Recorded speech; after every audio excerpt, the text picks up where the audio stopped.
What would interpreters think about family? No? What do you think? Interpreters? Organization or this class or family, they'll say the same thing.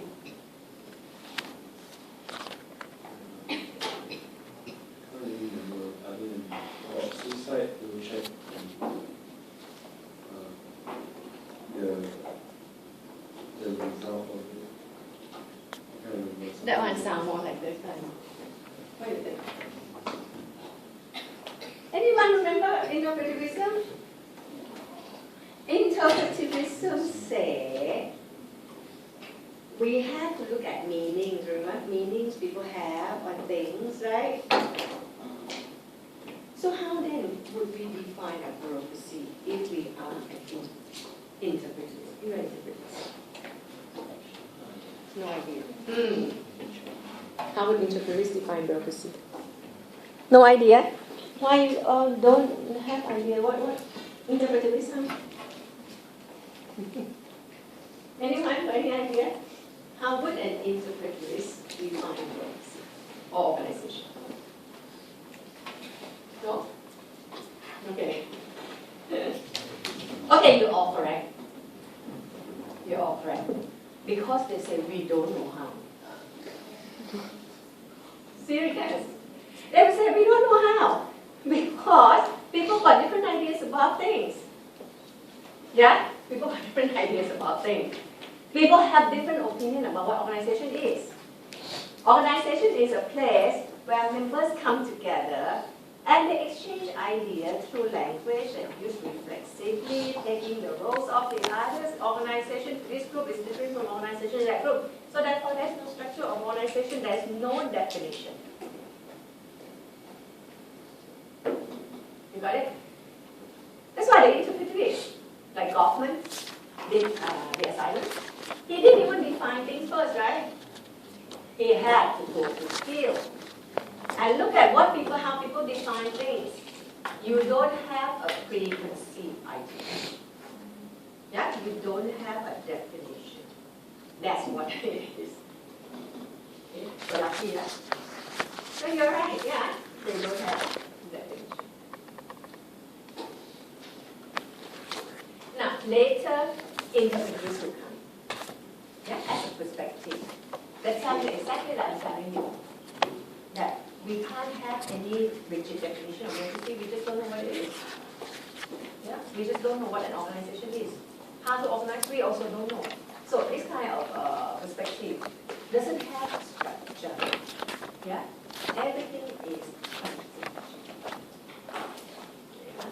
contingent on what people bring into, the class today, into SIA today, into speed give time. It depends on what people bring.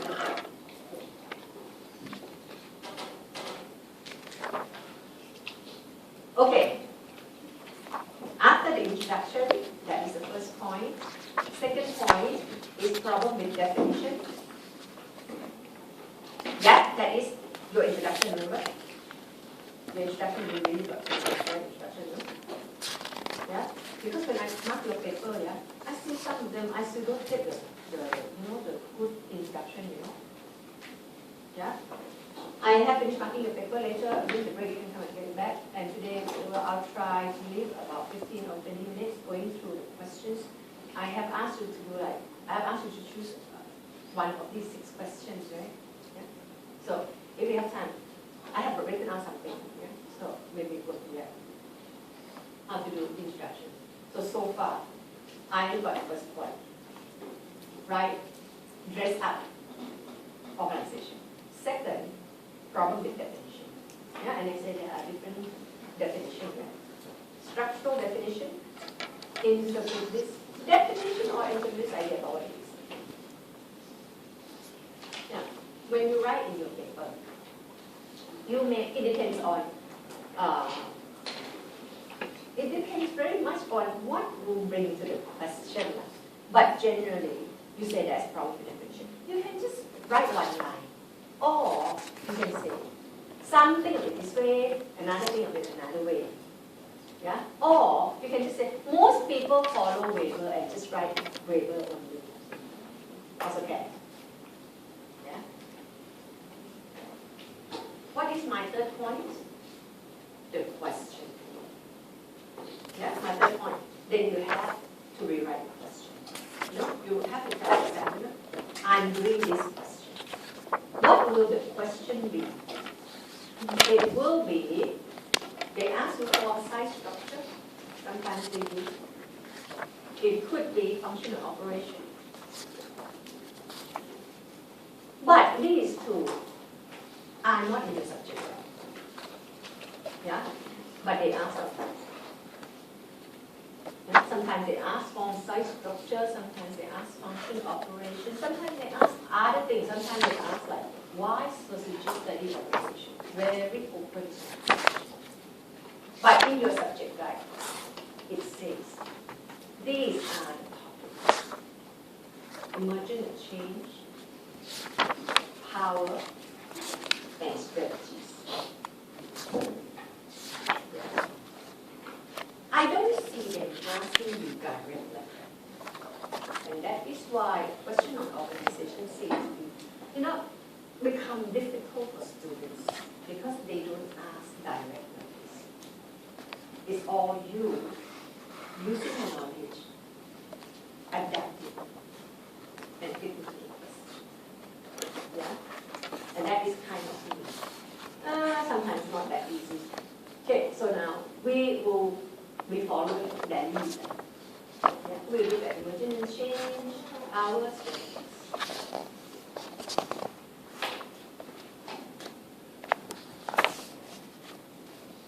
In the subject guide, you will see emergent and change, 3 perspectives, sometimes 4 perspectives. And then they move on, power, 3, 4 perspectives. And then strategy, 3, 4 perspectives. So the subject guide, the way it is organized is it follows the topic. But my lecture won't.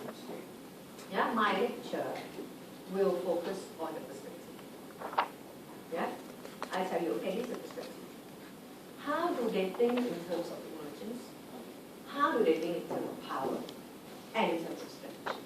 So that if the question comes on the topic, you can use the perspective.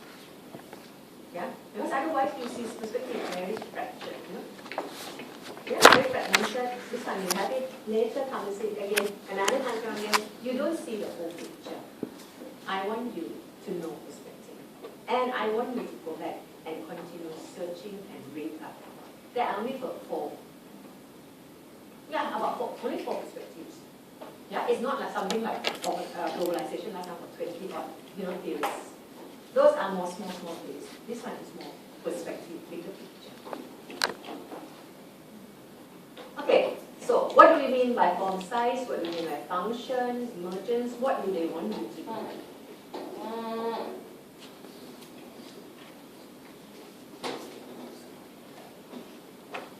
Form size structure. Yeah? Usually, that is not in the subject guide, yeah, this part, but they ask you in the chapter. Form size structure, usually, yeah, there is a debate whether the form is structured or not. Yeah, is formal, is structural, is top down, large, similar to wave, or it is fluid, informal, small, lateral, similar to the interface. In fact, if they ask you for this kind of question, it should be waiver versus interface debate, which is not the focus of this course. It is, in fact, the focus of the classes. Yeah? So in fact, to answer this question, I kind of find it not very fair. Yeah? But they do sometimes, because they say the guide is the guide, you know, they can ask you anything. Okay? So, this is formal structure. You see different division, different departments? Yeah? Do you see the hierarchy system? You know, board of region is on top there. Give the policy to the president that distribute into the vice president of many departments. So you have division of labor. You have hierarchy of office. You have full-time officers. You have expertise. Do you have impersonality? Sometimes you do, sometimes they are friends, no? But when I say you don't have to match all these, it's ideal type. Most organizations have this.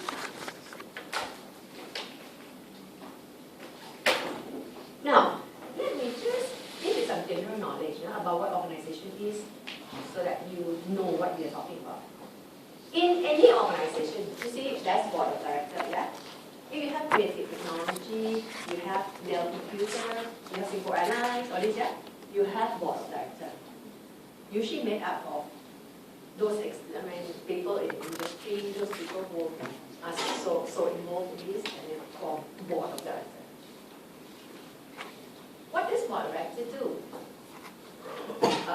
Set policy. Yeah, they have board meeting. They set policy. Yeah, what kind of budget we should do, what kind of profit we should target this time, whether we go regional, or all kind of policies. Depends on the objective, isn't it? If it's about making money, then that's the objective, how do you do that? Once the board decides on certain policies, they will be given to a CEO, Chief Executive Officer, yeah? Chief Executive Officer, that will start to execute. People in the board don't execute, they are policy makers. Yeah? And then they give it to the Chief Executive to execute, to implement the policies. Yeah? In order to implement policy, the Chief Executive will have to make use of all those people below him, the division of labor, rules, hierarchy, and all that. When we think of organization, in fact, we think more, let me think.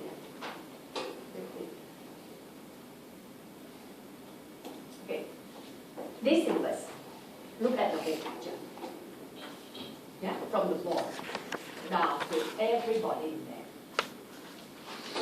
Yeah? Sometimes in some of the syllabus, like in last syllabus before they changed this about 5-6 years ago. Last syllabus, we ignore the board altogether because we really look into how an organization is executed. So we look at from this level of CEO down. Okay, that never mind. It isn't considered. Right? This is more general knowledge. Government can be considered organization too. Yeah. So you have this one instead of board of director. You have the cabinet. Yeah, we call it cabinet. What constitutes people in the cabinet? Not board members. We don't call them board members. We call them cabinet members. Constitute our MPs, member of parliament. Yeah, form a cabinet. What do? Also decide on policies. Yeah, and then they'll be given to. So you don't have CEO anymore. You have somebody called permanent secretary of different ministries. Yeah, this is more of a general knowledge. So organization could be public, could be private. They are the level of board, decision-making body, and also the part that executes it. All right. So this one I use as to inform you. This is the structural kind of things. This form size structure.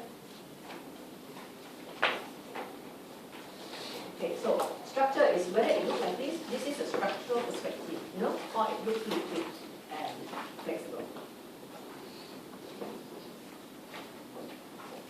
So organization last time, when industrialization starts happening, right?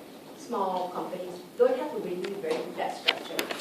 Companies go bigger and bigger and bigger, like SIA go bigger and bigger, becoming more and more structured, more rigid division of labor, more layers. When you have more layers, you have to have a second layer, right? And the second layer expands, we have third layer, last time 3 layers, now have 5 layers.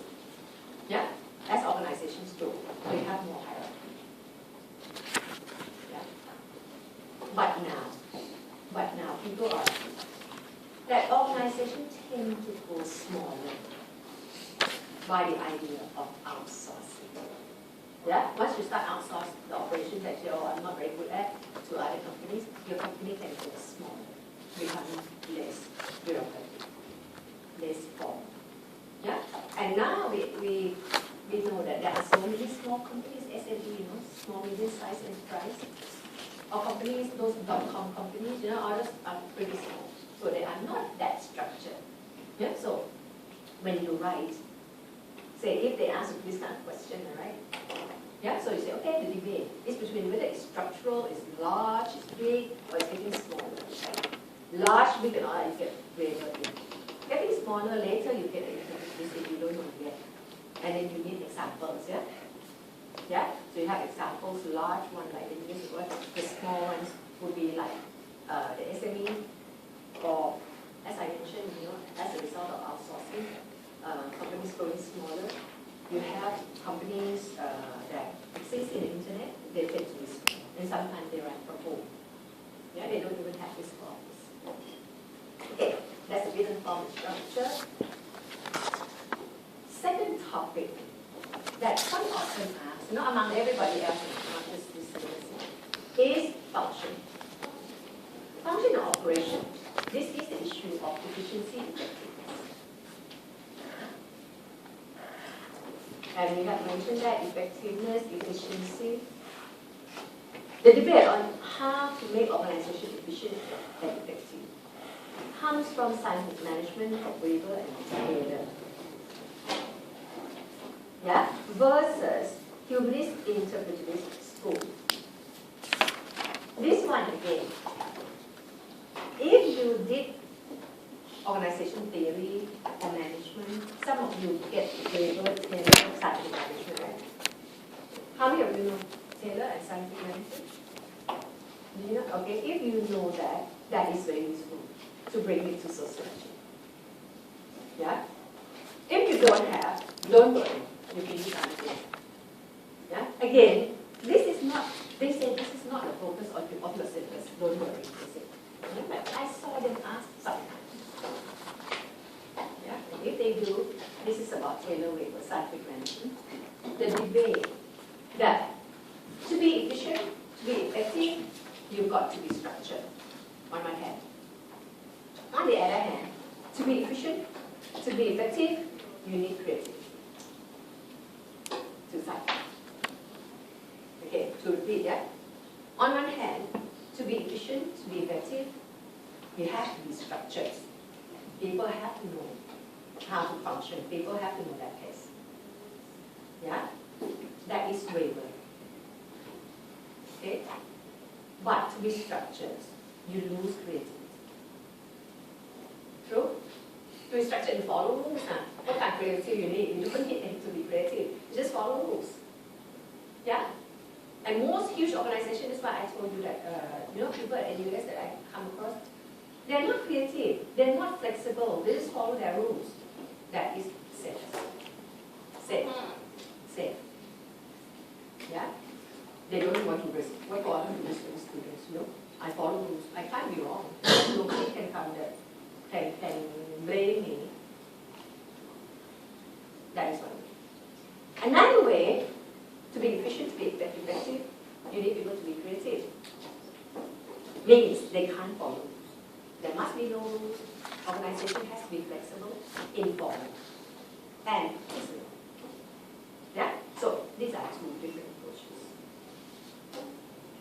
In fact, I like to lecture this part of the old syllabus. I don't know why we changed it. Because this one is more really how to manage people. More micro approach, Your syllabus is very macro. And as you know, all the macro theories are boring.